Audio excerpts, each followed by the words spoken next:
أعوذ بالله من الشيطان الرجيم. بسم الله الرحمن الرحيم. وقال يا بني لا تدخلوا من باب واحد وادخلوا من أبواب متفرقة وما أغني عنكم من الله من شيء إن الحكم إلا لله عليه توكلت وعليه فليتوكل المتوكلون. سورہ یوسف 67 نمبر آیت. په 67 نمبر آیات کې د یعقوب علیه السلام یو خاص وصیت ذکر کیږي چې کله زامن یې واپس تلل مصر ته، نو یوسف علیه السلام ورونو ته یعقوب علیه السلام دغه وصیت کړی و. هغه دا چې وقال اول یعقوب علیه السلام یا بني ای زامنو لا تدخلوا تاسو به نه داخلېږئ من باب واحد د یوې دروازې نه. کله چې مصر ته داخل شي دارالخلافه او دارالسلطنت داخلېږئ نو د ښار دروازه باندې برګ نه داخلېږي، مختلفو دروازو کې به تقسیم شي. په هغه زمانه کې د ښارونو د حفاظت لپاره لنډه طریقه دا وه چې د غټو ښارونو نه چاردیواري ته او چاردیوارۍ کې به عام طور څلور غټ ګیټونه لګېدلي، مشرق مغرب شمال جنوب، دې کې به غټ ګیټونه په هغې به خلک راننوتل. یعقوب علیه السلام زامنو ته وویل چې کله تاسو د مصر دارالخلافې ته داخلېږئ نو په یو دروازه باندې برګ مه ورځئ. وادخلوا من ابواب متفرقه، تاسو داخل شي په دروازو متفرقه مختلفو باندې، نو مختلفو دروازو داخل شي، تقسیم شي. دې پرې له چې دا یو لس کسان دي، لس مخکینی دي، یو سره بنیامین هم روان دي، نو ویل تاسو دومره ډېر کسان په یو دروازه باندې مه ورځئ. وما اغني او زه په کار نه راځم عنکم ستاسو دپاره من الله د الله له طرف نه من شي نه څه شي چې د کوم شي الله اراده کړي هغه زه دفع کولی نه شم، لیکن اسباب و استعمال ضروري دی، تدبیر ضروري دی، تدبیر زما له طرف نه دغه شانته کېږي. اوس دې خبرې ته راځو چې یعقوب علیه السلام دوی ته وویل چې د یوې دروازې نه مه داخلېږئ. د دې څه وجه وه؟ د دې دوه وجوهات تفسیر قرطبي ذکر کړي دي. تفسیر قرطبي وایي چې په دې کې دوه وجې، یو دا د یعقوب علیه السلام 11 زامن، په دې قافله کې 11 کسان دي، دا ټول تکړه تکړه ځوانان دي، ښایسته ښایسته ځوانۍ لري، لوړ لوړ خلک دي. نو د یعقوب علیه السلام خیال دا و چې داسې یو رنګ او د یو قات والا ځوانان او 11 کسان هسې نه څوک یې ویني سترګې پرې وازمي او د نظر د خطرې د وجې نه یعقوب علیه السلام دا احساس کړی. بیا تفسیر قرطبي په دې باندې بحث کړی دی چې دا نظر څه شی دی، د دې باره کې نبي علیه السلام څومره احتیاطي تدابیر ذکر کړي دي. نو یو روایت کې دی چې نبي علیه السلام وفرمایل چې نظر داسې یو شی دی چې انسانان قبر ته رسوي او خان کټوۍ ته رسوي، یعنې دا انسان وجني هم، حیوانات به هر شي باندې اثر انداز کېږي، دا تباه کوي، خطرناک شی. بیا دا ده چې د دې نظر حقیقت څه شی دی. نو په دې کې تفسیر خازن او دا شان امام ابن قتیبه رحمه الله لیکي چې دا سترګو یو شعاګانې دي، لکه څنګه چې اټمي شعاګانې د انسان نه وځي او انسان خرابوي، داسې د سترګې خپلې شعاګانې دي چې کله چاته مخامخ شي نو او چا متعلق ته بحث وکړي نو سترګو د خولې دواړو سره تعلق دی، دا د دې نه خارجي د انسان نه پورې وځي او انسان خرابوي. دا د علماو تحقیق د عباره د نظر کې، نظر یو داسې شی دی چې په دې کې د هېچا اختلاف نشته، تر دې چې غیر مسلم را سره هم مني. د هریان ډېر ګمراه خلک د الله تعالی د وجود قایل نه دي او دې وایي چې کوم شی په سترګو نه ښکاري نو هغه وایي مه منئ، لیکن یو را سره روح وتل او مرګ مني دې انکار نشي کولی. یو را سره نظر مني چې نظر نه دوی انکار نشي کولی چې دا یو شی دی واقعي سړی خرابوي.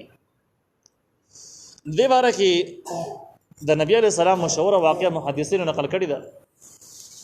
چې سهل رضی الله عنه یو صحابي دی او دا د نبي علیه السلام سره په یو سفر کې روان، یو ځای کې د غسل کاونو کمیس یې ویسته او د لمبلو په دوران کې عامر بن ربیعه یو بل صحابي دی چې هغه ولیدو او وی ویل چې دومره حق کولی انسان او ښایسته روغ جسم والا انسان تر اوسه پورې زما په نظر نه وراغلی، دا اولنی سړی دی چې ما ولیدو چې روغ هم دی او دومره ښایسته هم دی. په دې کس باندې د لمبلو په دوران کې سخته تبه راغله، انتهایي خطرناکه تبه چې ده نشو برداشت کولی. نور صحابه او نبی علیه السلام ته دا پیغام راوړ، دې کس لمبل او د بل کس داسې خبره وکړه او فوري په هغه باندې سخته شروع شو. نو نبی علیه السلام د عامر بن ربیعه لږ وراټو چې داسې مه کوه،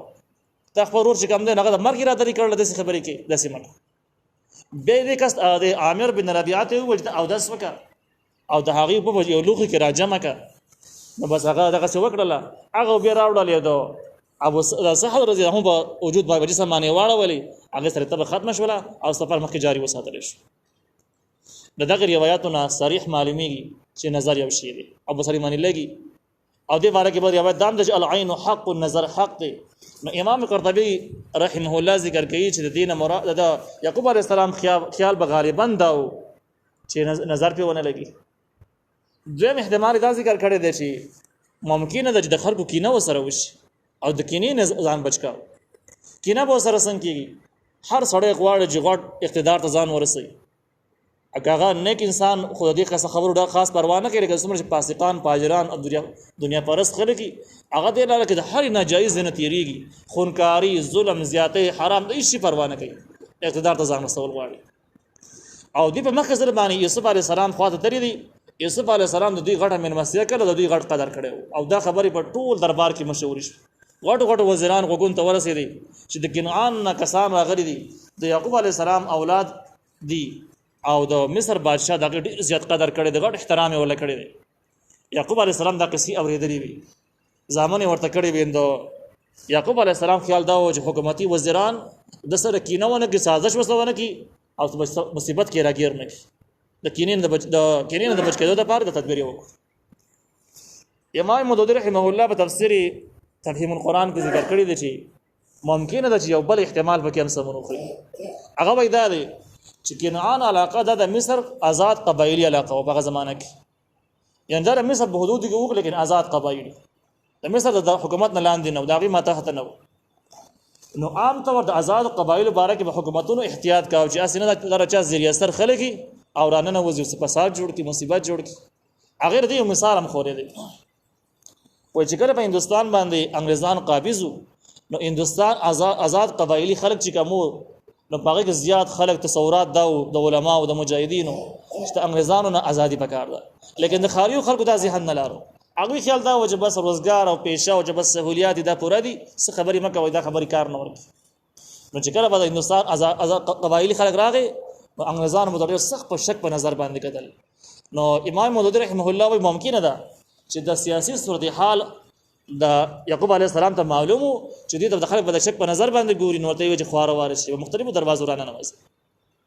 دا درې احتمالات چې کوم دي په دې ځګن کې مفسرینو نقل کړي دي اوس دې ځګن کې دا سوال دې ځګن کې د دې واقعاتو نه او د دې حالاتو نه د امام قرطبي دوه اقوال یو تفسیري تفهیم القرآن قول شو دا ټول چې راجمع کی او د قرآن آیاتونو ته وګوري نو د دې نه ډېر مسایل هم معلومیږي یو مسله دا معلومه شوله چې نظر حق او دا وهم او شک نه دی بلکې دا یو یقیني څیز د هغې تحقیق موږ د قرآن او د حدیثو په رڼا کې وکړو او تاریخي اقوالو په حوالې سره دویمه دا ده چې د نظر نه ځان بچ کول او د هغې دپاره اسباب استعمالول دا جایز دی او پکار دی بیا په اسبابو کې چې کوم دی نو مشهور سبب یو دم دی او دا دم چې کوم دی په دمونو کې بیا دم جبرائیل په نوم باندې یو دم مشهور دی چې دا حضرت جبرائیل علیه السلام نبی علیه السلام ته ښودلی دا زیات مجرد دی درې پیارې په ساړه دم کې چې بسم الله یرقیک من کل شیء یؤذیک من شر کل نفس او عین حاسد الله یشفیک بسم الله یرقیک درې پیارې په اوکس باندې بیا وردم کې دا به ټیکېږي خامخا به ټیکېږي د دغې نه علاوه چې کوم دی نور تدبیرونه یې هم شته لکه په دغه مخکینۍ واقعه کې دغه کس ته وویلی چې ته اودس وکړه او د هغې اوبه پې ور واچوه دا یو طریقه ده دغه شان ده کې د حضرت جعفر رضی الله عنه زامن واړه واړه بچي کمزوري و صحت نه انتهایی بې کمزوري نبي علیه السلام هغې باره کې هدایت ورکړی چې دې ته تعویض واچوئ کاڼه کې دا یو سبب د استعمال تفسیر معرف القرآن په تفسیر سره نقل کړی دی نو دا طریقه هم شوله چې د نظر نه د بچ کېدلو دپاره ته هر جایز ممکن اسباب استعمالولی شي دا مسله ته معلومه شوه د دغې نه علاوه درېیمه مسله دا معلومیږي چې تدبیر در توکل خلاف نه دی یعنې سړی و چې ما په الله تعالی باندې یقین دی اسباب بالکل نه استعمالوم نه دم کوم او نه هېڅ هم نه کوم په الله مې پول یقین دی دا سړی ګمراه دی دا ټیک سړی نه دی اصل کې حقیقت داسې دی هوښیارتیا دا ده چې دنیا عالم الاسباب دی په دې کې به اسباب استعمالی الله تعالی وایي چې استعمالی دی نو اسباب به استعمالی نو د نظر نه بچ کېدو دپاره به ته کم تدبیرونه استعمالولی چې استعمالوه ټیک کار کوه لیکن بس اسبابو د استعمال نه وروسته به عقیده داسې لري چې که به دې اسبابو کې الله اثر کېښودو خدا اثر کوي که الله تعالی دې اثر لري کو هېڅ اثر هم نشي کولی دا به عقیده ساتي نو په دې وجه د یعقوب علیه السلام د وروستني الفاظونه هم دقه مضمون معلومیږي نو داسې به عقیده لري چې مؤثر حقیقي الله تعالی دی خو د اسبابو استعمال په ما لازم کړی دی اسباب به لازم استعمالو نو په دې کې د هغه فرقو رد دی چې کوم خلک اسباب مؤثر حقیقي غني چې اسباب استعمالي هر څه بکیږي چې اسباب نه استعمال اس پم نه کیږي او د الله تعالی قدرتونو ته پکې اهمیت نه ورکړي دا خلک هم گمراه دي دې ته ماده فرض خلک ویل کیږي او دوی هغه خلک ځان ته بزرګان وي او چې موږ په الله تعالی پوخ یقین دي خو اسباب استعمال کې نه راولي اسباب نه ځان ساتي دا جهالت دا ټیک کار نه دی نو دا مسله معلومه شوه بل مسله دا معلومه شوه چې کم سړی خطرناک دغه نظر خطرناک او هغه سازشي کسي شرارتي سړی او دغه فساد خوريږي پیدا پکې نه د دې کس باره کې مسلمانانو ته هدایت ورکړي او د دې کس نه خلک خبرې چې دې کس نه ځان ساتي دا مصیبتونه پکې ځان ساتي او دا پکې بد کې نه راځي لکه څنګه چې یعقوب علی السلام زامنو ته همدغه طریقه وښودله چې مختلفو دروازو باندې راشي او د ځان بچ کولو لپاره دغه احتیاط وکړي اصلي د حسد او د نظر شکار شي یعقوب علیه السلام د پہچان نه معلومه شوله چې دا کار جایز دی او ټیک دی بل د مختلفو دروازو باندې تقسیمولو نه دا مسله معلومه شوه چې د خلکو د حسد نه د نظر نه به ځان بچ کولو لپاره یو طریقه دا ده چې خپل نعمتونه خپل ښه صلاحیتونه به پټ ساتي د خپله وسه پورې څومره چې ممکن او دا به پټ ساتي او دې باره کې یو صریح حدیث د نبی علیه السلام موجود دی چې استعینوا بکتمان النعمت فإن كل ذی نعمت محسود خپل نعمتونه اکثری پټ ساتي کم چې پټ ساتل کیږي راکاره کول ضرورت نه ځکه چې د هر نعمت خاوند سره خلک کینه کوي برنه کوي سره کینه چې کم خلک سړي صحت برابري الله تعالی ولا مال ورکړي اسباب وسایل عزت ورکړي دا چې الله تعالی ډېر احسانات او نعمتونه دغه ولا لږ زیات ورکړي او چې چاته نه ملاو شوی یا ورته ملاو شوی می خو بس حسد او کینه کوي په دې باندې کینه را ولاړي تقی عثمان رحمه الله حفظه الله د دې باره کې مستقل کتاب دی آپ کے مسائل اور ان کا حل پدې کې د لیکي چې نظر چې کینه چې کومه ده نظر د کینې په بنیاد کېږي او کینه ځان له یو باطینی ور دی چې په سړي کې ولګېدو نو بس په ورځ نه قلاره چې فساد خور کړي نه نو په آرام نه کینی نو دی وایي چې تقریبا د کینې بیماری په اکثری انسانانو کې موجوده بلکې په هر انسان کې موجوده البته انبیای کرام لوی صحابه اولیاء هغه ته په دې وجه محفوظ دي ځینې هغه چې الله تعالی محفوظ کړي دي ځینې هغه چې هغوی د نیکانو خلکو صحبت اختیار کړی دی او د هغې تعلیماتو د وجه محفوظ پاتې شوي دي لیکن عام معاشره کې ټول خلک کینه هر سړی لري بیا وایي د دې کینې قسمونه دي کینه یو داسې کینه ده چې په ډه کې راولاړه شي چې هلکه دا سړی داسې ترقي وکړه لږ ښه ونته کې لاړو او داسې لږ تندی ورته کوت شي لیکن د رد عمل څه اظهار ونه کړي هېڅ ورانه ونه کړي نو دا داسې کینه ده چې په دې باندې د انسان ګناهګار نه دی بس یو شی وکړو نقصان یې وکړو خو یو ړکې سره ولاړ شو خو نقصان یې نه دی کړی نو په دې نیولی کېږي نه او دا یو حدیث نه تایید کېږي چې کله سړی د ګناه اراده یې راولاړه شوه ګناه یې کړې نه ده نو الله تعالی یې ولې نه لیکي او چې د ګناه نه پسې توبه هم وکړه نو الله تعالی ولې بیا اجر هم ولیکي ځکه الله تعالی سخي ذات وایي چې کله د انسان به د کینه باندې لاس پورې کړي ورانې شروع کړي شپې وځي نو که نور لاس یې نه رسي پرته کوټې به کمر وولي او دغه شان کې ټوپونه وسیږي بل څه ورانې وکړي چغلې شرارت به کړي اسې بچای الزامات ولګوي نقصان جوړ کړي وایي د دې سره د کینې د بیماري سیوا کېږي نور هم ډېرېږي پورته ډېرېږي او دا انسان داسې حد ته ورسېږي چې بیا د شپه ورځ یې نه قلاري سخت فساد یې کړی نه ټیم پې نه تېرېږي وایي دې حد چې انسان ورسېدو امام حسن بصري رحمه الله دې باره کې لیکي چې داسې انسان تاسو د خیمه چې سخت ظالم هم دی او سخت مظلوم هم دی وایي چا ورته وایي دا څوک دی ویل دا کینهګر سړی دی کینهګر ظالم د په دې دی د الله تعالی په تقسیم اعتراض کړی دی چې هلکه یو شیز به الله ورکړی یا غصه به دی د خو د نه دی ورکړی د خو الله ورکړی تقسیم د الله دی ته به ولې څه باندې قاري او دې غریب ته څه ویلي تاسو مخالفت کې زیاتې ورسره کې نو سخت ظالم هم دی دا سړی دا کینهګر سړی وایي دا سخت مظلوم هم دی مظلوم په دې لیول باندې دی چې دا سړی چې د کور راوځي او دا غټه معاشره د دنیا ده د چا به صحت ښیي چا څه به ګاړی د چا به ښایسته کوري د چا به زامني د چا به رنګ روغن برابري د چا به ځمکې یو سړی به څه حال کېږي او چې بس حال کې نه دی خو کې نه ګرځي په مرز اخته دي بده په سخت راځي نو 24 غنټه بده په سخت کې پروت ډاکټر په ورځ بده خپای او د خادم په ورځ بده خپای در به خوشحالي نه راځي ځکه چې په داسې مرز باندې اخته دي چې هغه کې دې اړ خوشاله پاتې کېدې نشي نو اوس د دې مرز علاج څه دی علاج تقی عثمان رحمه الله ډېر عجیب انداز باندې ذکر کړی دی و علاج شته و علاج آسان دی ګران نه دی دومره کم کس چې دا بیماری ارچ خپل ځان معلومي چې زه د کور وزم او چا صفت و اورم مسوک وینم په ما باندې څه چل کیږي ارچ خپل ځان معلومي نو دې به دې کارو کې چې کله به دا کینره ولاړ شو د حسد شروع اورړې اړکه دا اور را برسه شو دې به دې کارو کې چې بس په 5 وخت منځونو کې به دغه کس را یاد یو دعاګانې به ورله واړي چې الله پاک دغه نعمت نورم سیوا کی چې تا ور کړې نور ورله سیوا کی او مان دې ور کړې تا ور کړې د خدي کړې اوس دې څنګه کې سوال لا ولاړی چې کله هغه کینې لیونه کړې د سوال څنګه وي جواب تقی عثمان رحمه الله دا ذکر کړی دی چې دا انسان وزن مجبوره کوي د خلینو بد الفاظ وباسي بده پریکټس کې د الفاظ د خزان نه وباسي زور باندې اړه به نه غواړي او تر دې حد پورې چې بده الفاظ بده وتلو کې دومره اثر الله یې خېده چې دا ضرب الله صفاکی نو دا دعاګان مده کوم وخت پورې غواړي چې څو پورې اړه صفاشي وي اړه صفاشو بس بیا دعاګان نوري نه غواړي د مرز نه خلاص آینده کې برته اندې کوته نه دی د چا خلاف منسوبې نه جوړي سازشونه بنه کوي نو په دغه خاطر باندې یعقوب علی السلام دغه کار وکړي چې یوسف علی السلام رونه ته یو چې په مختلفو دروازو باندې خار ته راشي چې څو د سکینه ونه کی خپل نعمتونه پټ ساتي تقسیم شي او دغه شان تاسو باندې نظر د چا پرې نه وځي نو الله تعالی وقال او دویل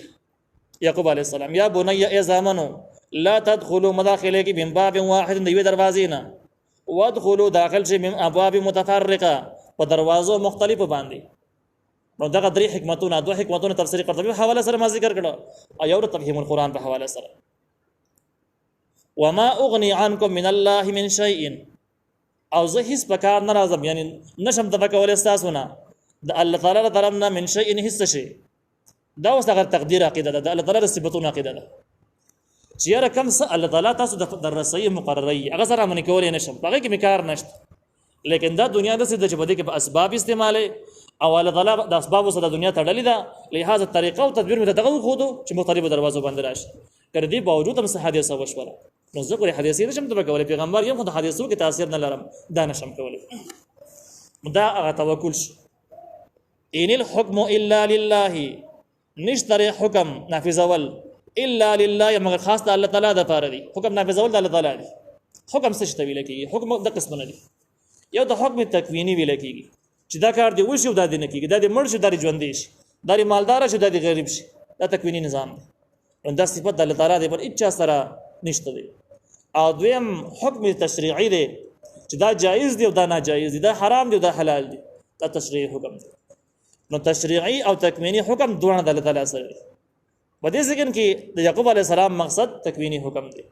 ځکه مخکې بعض تدبیرونه روان دي نو معلومی کې دا چې حکم هم تکوینی دی چې یو کار الله تعالی بیا مقرر کړی نو زیرا منی کولای نشم او د قشند کې وشو مختلفو دروازو باندې دوی رانوتل خو بنیامین بیا هم گیر شو او جر کې پاتې شو اگر چې په بل طریقه باندې گیر شو د یعقوب علی السلام تدبیر ناکام ثابت نشو په بل مسله کې گیر شو چې دا غي باس په خپل ځای باندې روان دي علیه توکل ته بدی الله تعالی می توکل کړی دی یعقوب علی السلام وی وعليه فليتوکل المتوکلون او بدی الله تعالی توکل کوي توکل کوونکي خلک نو دینه معلومه شوه چې تدبیر کول اسباب استعمالول د توکل خلاف نه دي او دویم اسباب استعمالول او تدبیر جوړول د پیغمبرانو د پیغمبرۍ د شان مخالف نه دي ځکه یعقوب علی السلام دا کارو موږ وړاندې ویل دا خبره مو وکړه چې اسباب به استعمالي او د هغه اثر به الله تعالی تسپاري لکه ته چې علاج کې د علاج د لپاره څه استعمالي دوايي استعمالي دم استعمالي دوايي چې استعمالي نو دا کې د بنه ساتي چې دوايي خکول د سی به د دوايي الله تعالی یو مخلوق را لګل د علاج د لپاره که الله تعالی په د علاج غا اثر کې خو د ټیک ټاک شمو اثر د لری کو زئیس کله ټکی دینش نو وس اسباب استعمال خپل ځای باندې شو دوايي نه انکار نه کی او د الله تعالی د بروسي او د صفاتونو نه انکار نه کی چې الله تعالی می حقیقت نه حقیقت دا شرط چې زوس کوم ټکی کوم د عقیده بام نه ساتي نو دغه مضمونونه د یو آیت کې راځي مشوي نو یعقوب علی السلام وایي چې الله تعالی اس امر تاسو نه تفکولې نشم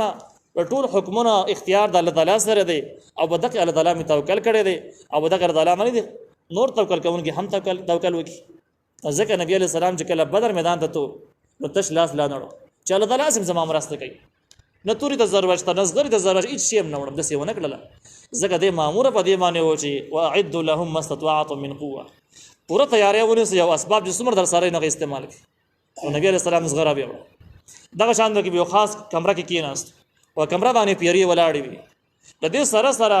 د ماسخوتن منځنه واله د چربانګ پورې تهجد کول او دعاګانې غوښتلې چې الله پاک دې خلکو مرسته وکړي. او ردی سره سره جبرائیل السلام خپل باندې راغی تسلی ولا ورکړه چې بس مونږ حاضر یو، مونږ راغلي زما سره مکمل لخر راغلی دی او بهر ولاړلې. او بیا ته نبی علیه السلام ته وخدل چې ابو جهل به دغه تپریوزي، عتبه به دغه تپریوزي، شیبه به دغه تپریوزي، دا لوی لوی ظالمان ونسکوريږي او د میدان جنگ کې به د فرشتو په لاس باندې وجلې کیږي. هغه نه بعد ابو بکر صدیق رضی الله عنه هم راغی او د نبی علیه السلام د صادر په دې ټیم کې راپرې و د لاسونه پورته کړیو. نو ابو بکر صدیق رضی الله عنه د صادر چې کوم دراو چت کو دی وګمنه ولا ورواچو او ورته ویل چې د الله پیغمبر بس تا دعا قبول شوی دا نور دعا مغواړه. نو معلومی کې دا چې اسباب استعمال، دعاګانې غوښتل، وسایل تدبیرونه د پیغمبر د شرم خلاف نه دي او د یقین توکل هم خلاف نه دي. د الله تعالی امر د سجدا وکړه نو دا به تکي به تقدیر د څه دي چې مثال به تور باندې په تقدیر کې دالی کړي چې کده سي د وکړه د سي بوش او کده سي د ونه کړه د سي ونه کېږي. لکه مثال به تور باندې تقدیر کې دا چې د انسانان زهر وس کې مړ بشي او که زهر نس کې د بن مړ کېږي. دا څنګه بیماری راوخله چې دې بیماری کې دا شی زو خوري خبشي که ونه خوري خبنشي. دا سيزونه استعمالول اسباب استعمالول دا ځان له تقدیر یو قسم شي یو جزء وګرځي. د دې مثال په بل انداز باندې دسی وایا لکه د انسان عمر د تقديري عمر د انسان عمر دومره دی او یا کړه دی اتیا کړه دی. بل درته په حدیث کې دي چې کوم انسان د مور او پلار خدمت او داغي دعاګانې حاصلې مسواک وهي د دې عمر بزیاتېږي. نو وس سوال دا شو چې یاره تقدیر کې خو بیا کله مقرر شو مثال په تور باندې نو بیا د زیاتېدل کم ځکه نه رالو. دا هغه سوالات چې کم کس په تقدیر باندې پويږي نو داغي جواب دسي دي چې مثال په تور باندې د انسان اخیری عمر اویا کاله دی او خو تقدیر کې وسلی کلی شوی دی چې د مور خپل خدمت وکاو د بډیر شي اتیاو ته ورسیږي لساتیاو ته ورسیږي که مسواک واخو د بستر ته ورسیږي او کني واخو د کارونه نه کول نو دا بیا خو دی د خو دی لازمي دی. دا شان تفسیر درسي په دې حواله سره یو د نبی له سلام یو نقشه ذکر کړی ده. نقشه د ذکر کړی چې انسان یو ځکه یو نقطه وکړه دا انسان پرد کده انسان دا غنه یو کار خطا وکړه ول دا انسان یو حادثه ده او ول بیا د بل کار خطا وکړه ول دا بل حادثه ده دا بل حادثه ده اخري کار خطا وکړه ول اخیرنه مرګ د دینه بار کې دی نشي کدا ډیر زیات احتیاطونه وکي قلاګانو ته نه وځي د اخیرنه سر دینه بچ کې دی نشي. نو کوئی کدا اخیرنه حادثه اولنې حادثه نه ځان بچ دمه حادثه ته برابر رسیږي کدا غي نه ځان بچ کو بلی ته برابر رسیږي غي نه ځان بچ کو بلی ته برابر رسیږي اخري کار خدا د دینه بار وته نشي دي کې بخانه مړ کیږي او به د مزنه یو کار خرابې ستره ډاکټر کرخه د کراس په بار ته وستره ولر انسان امید زرګونو کلونو باندې ختميږي نه انسان منسوبي دومره دی چې د الله زرو کالو نمبر رواني چې د سکو مو د سی بکیږي خو عمر دومره بیان عمر دومره اجازه نه ورکړي. حادثه به مختلف راځي په ځینو کې بچ کیږي په ځینو کې نه بچ کیږي د کله ځان بچ کیږي نه ځین نه بچ او ځان نه بچ کیږي نه بچ کیږي. دا څنګه د دې د مثال وایا لکه دا بجلی دا اوس کته د عقیده لري چې الله به بننسي دا معنی شي نیول دا خو ټیک خبره ده لیکن الله حکم دار چې بجلی له بغوت نه ورولې تعالی عقل درکړي د احساس درکړي د نیول کوي کرن بکی دی یو سړی بیا راشي کوتي په کور کوي الله بنسي د الله نظام دې جنسي پی څنګه دنیا عالم الاسباب. عیسی علیه السلام د اسمان نه راکوزيږي اولو بغیر د اسباب نه روانه کته راشي خو شکر دنیا ته رانږدې شي شام کې مناره ده شام کې یو جماعت یو مناره ده دمشق هغه جماعت په مناره باندې پړوي کې خو دیش او دې پړوي باندې براشي د مناره ته مناره باندې بخته راکوش. اوس سوال دا وکړي چې یاره دومره چې دا بغیر د اسباب نه راغی نه اوس ته پړوي سکه د مناره سکه همدغه جواب ده دنیا عالم الاسباب. الله نظام دار د اسباب استعمال لازمي کړی دی. اوس مهدی علیه السلام عیسی علیه السلام اسمانونو راکوزيږي او انقلاب راولي نظام نافذوي دنیا باندې حکومت کوي نو دنیا خو دنیا د عالم الاسباب دی نو ټیک پکې پړوي استعمال شو.